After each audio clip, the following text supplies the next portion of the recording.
राधे राधे मेरे प्यारे मित्रों, हरे कृष्णा। फाल्गुन मास के शुक्ल पक्ष में आती है आमल की एकादशी, एक विशेष एकादशी जिसका पालन करने से भगवान श्री विष्णु की अपार कृपा प्राप्त होती है। पूर्व जन्म के समस्त पापों का नाश हो जाता है और मनुष्य अपनी आध्यात्मिक यात्रा में तीव्रता से प्रगति कर सकता है। इस एकादशी पर आंवले के वृक्ष की पूजा की जाती है। लेकिन आखिर क्या महत्व है इस एकादशी का? क्या इसके पीछे कोई इतिहास है, पौराणिक कथा है? तो जी हाँ, आज के इस वीडियो में हम देखते हैं इसी आमल की एकादशी से जुड़ी हुई एक सुंदर पौराणिक कथा। आइए आज की आमल की एकादशी व्रत कथा आरंभ करते हैं। ये कथा आती है ब्रह्मांड पुराण में। एक समय इस पृथ्वी के राजा युधिष्ठिर महाराज ने परम भगवान श्री कृष्ण से पूछा, हे मधुसूदन, फाल्गुन मास के शुक्ल पक्ष में कौन सी एकादशी आती है और इस व्रत का पालन किस प्रकार करना चाहिए? तो इसके उत्तर में भगवान श्री कृष्ण कहते हैं, हे धर्मनंदन, प्राचीन काल में यही प्रश्न राजा मानधाता ने अपने गुरु वशिष्ठ ऋषि से पूछा था। उन्होंने जो उत्तर दिया था उसी का मैं पुनरुच्चारण करता हूँ, ध्यानपूर्वक सुनिए। ऋषि वशिष्ठ ने कहा, फाल्गुन मास के शुक्ल पक्ष में आने वाली एकादशी को अम्ल की एकादशी कहते हैं। जो व्यक्ति इस व्रत का पालन करता है उसे जीवन के अंत में वैकुंठ या विष्णुलोक की प्राप्ति होती है। जब इस सृष्टि का सृजन हो रहा था उस समय गर्भोदक साईं भगवान विष्णु की थूक से एक तेजस्वी बिंदु प्रकट हुआ। वह बिंदु पृथ्वी पर गिरा और उसी में से एक वृक्ष की उत्पत्ति हुई। जब देवताओं ने इस वृक्ष को देखा तो उन्हें आश्चर्य हुआ और फिर एक आकाशवाणी हुई, यह श्री विष्णु का अत्यंत प्रिय आमल की वृक्ष है। जो भी व्यक्ति आज के दिन यानी इस वृक्ष की उत्पत्ति के दिन उसकी पूजा करता है उसे आध्यात्मिक जगत की प्राप्ति होती है। इस प्रकार वशिष्ठ ऋषि ने आंवला की वृक्ष के महात्म्य को दर्शाने के बाद एक पौराणिक कथा कहना प्रारंभ किया। प्राचीन काल में एक विदिशा नामक राज्य था। वहाँ के राजा थे चंद्रवंशी राजा पाशबिंदु। उनका अन्य एक नाम चित्ररथ भी था। उनके राज्य में सभी प्रजा उत्तम विचार, श्रेष्ठ चरित्र और सात्विक संपत्ति से युक्त थी। इस राज्य में सभी मनुष्य सतोगुणी और आस्तिक थे। राजा चित्ररथ स्वयं अत्यंत शक्तिशाली, विनम्र, समृद्ध और वैदिक ज्ञान में निपुण थे। वे भगवान शिव के उपासक थे और मास में आने वाली दोनों ही एकादशियों का श्रद्धापूर्वक पालन करते थे। इस प्रकार अनेक वर्षों तक राजा और उनकी प्रजा ने सुख संपन्न जीवन व्यतीत किया। एक बार फाल्गुन मास के शुक्ल पक्ष में आमलकी की एकादशी आई। इसके महात्म्य को जानते हुए राजा चित्ररथ ने संपूर्ण राज्य में ये घोषणा करवाई कि सभी प्रजाजन गंभीरतापूर्वक इस पवित्र एकादशी व्रत का पालन करेंगे। जब एकादशी का दिन आया तो राजा ने नदी में स्नान किया और अपनी प्रजा के साथ उस मंदिर में गया जहां आमलकी वृक्ष था। सर्वप्रथम राजा और अन्य अग्रणी संतों ने इस वृक्ष की पूजा की।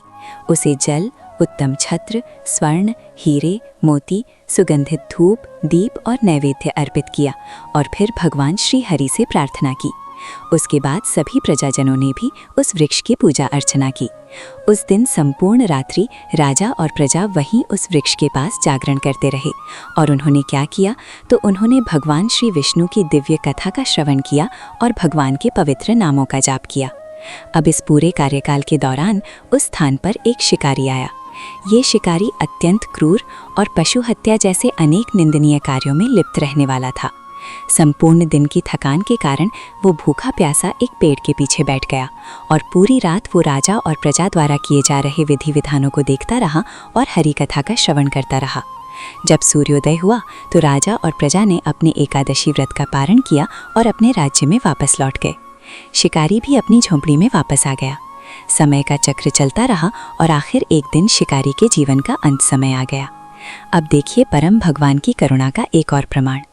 उस शिकारी ने आजीवन तो अनेक पाप कर्म किए थे, लेकिन सिर्फ उसने एक बार आमलकी की एकादशी के दिन अनजाने में ही भूखे प्यासे रहकर उपवास किया और जागरण किया और हरि कथा का श्रवण भी किया। बस उसी का फल उसे ये मिला कि उसके सारे पाप कर्म नष्ट हो गए। अगले जन्म में उसे ना सिर्फ मनुष्य जीवन मिला अपितु वो एक समृद्ध राज्य का राजा बना। इस जन्म में उसने जयंती नामक राज्य के राजा विदुरथ के पुत्र वसुरथ के रूप में जन्म लिया। अपने पिता की मृत्यु के बाद वसुरथ राजा बने और उन्होंने संपूर्ण राज्य पर सुखपूर्वक शासन किया। राजा वसुरथ अत्यंत शक्तिशाली, बुद्धिमान और भगवान श्री हरि के परम भक्त थे। वे राजकीय मामलों में निपुण थे और साथ ही सदैव भगवान श्री हरि की प्रेममय भक्ति सेवा में लीन रहते थे।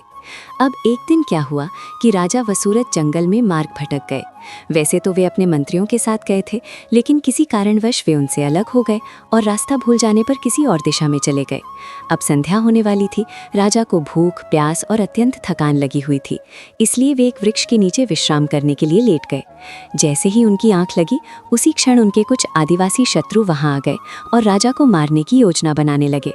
और फिर उन्होंने एक के बाद एक राजा के ऊपर अस्त्र का प्रहार करना शुरू किया।